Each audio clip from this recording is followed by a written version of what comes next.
जय हिंद दोस्तों, स्वागत है आप सभी का हमारे YouTube चैनल HD क्लासेस में।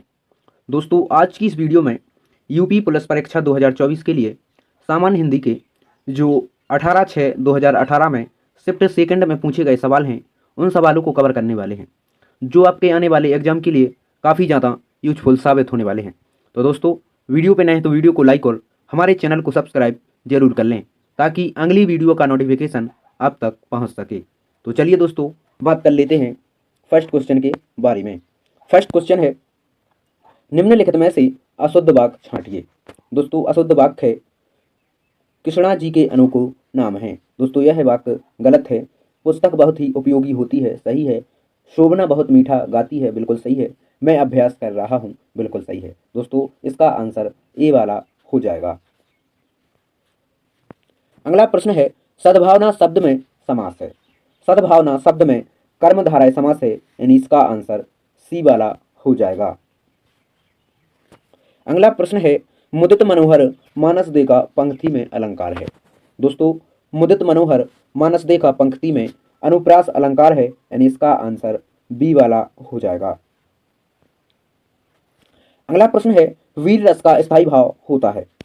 वीर रस का स्थायी भाव उत्साह होता है, यानी इसका आंसर डी वाला हो जाएगा।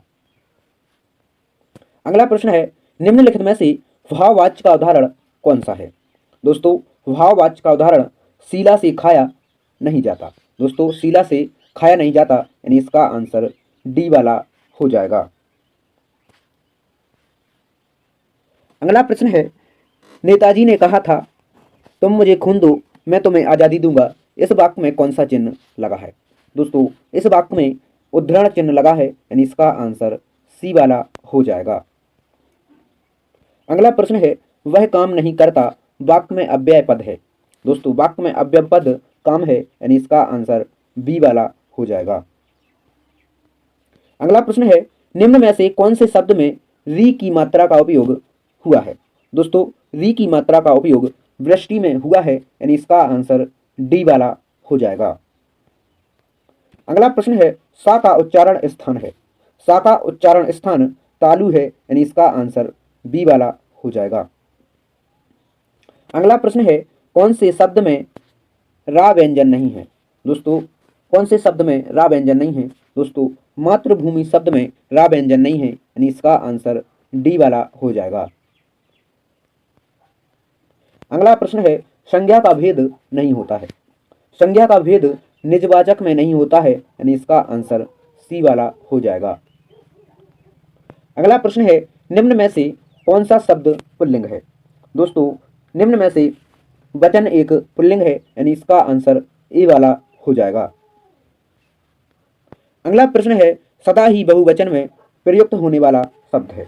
दोस्तों, सदा ही बहुवचन में प्रयुक्त होने वाला शब्द है दर्शन, यानी इसका आंसर सी वाला हो जाएगा। अगला प्रश्न है, हरिमोहन अपनी बहन को पुस्तक देता है। दोस्तों, वाक्य में रेखांकित पद में कौन कारक है। दोस्तों, रेखांकित पद में कारक बताना है। दोस्तों, वह कर्म कारक है, यानी इसका आंसर ए वाला हो जाएगा। अगला प्रश्न है, क्या आप घर भी जाएंगे। दोस्तों, वाक्य में रेखांकित पद है। दोस्तों, रेखांकित पद सर्वनाम है, यानी इसका आंसर सी वाला हो जाएगा। अगला प्रश्न है, वह बहुत धार्मिक व्यक्ति है। वाक्य में रेखांकित पद है। दोस्तों, वाक्य में रेखांकित पद विशेषण है, यानी इसका आंसर डी वाला हो जाएगा।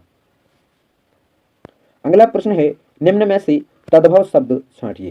दोस्तों, तद्भव शब्द कपूर है, यानी इसका आंसर ए वाला हो जाएगा। अगला प्रश्न है, सब कुछ जानने वाला वाक्यांशों के लिए एक शब्द है।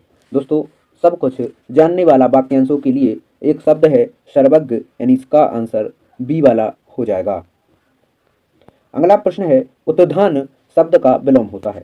दोस्तों, उत्थान शब्द का विलोम पतन होता है, यानी इसका आंसर ए वाला हो जाएगा।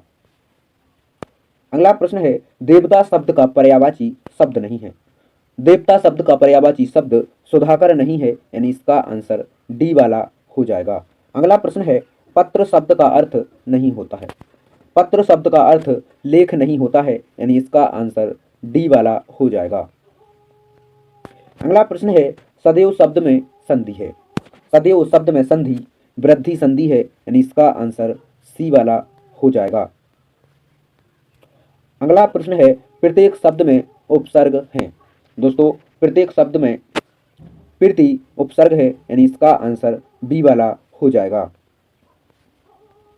अगला प्रश्न है धोबी का कुत्ता न घर का घाट का लोकती का अर्थ है।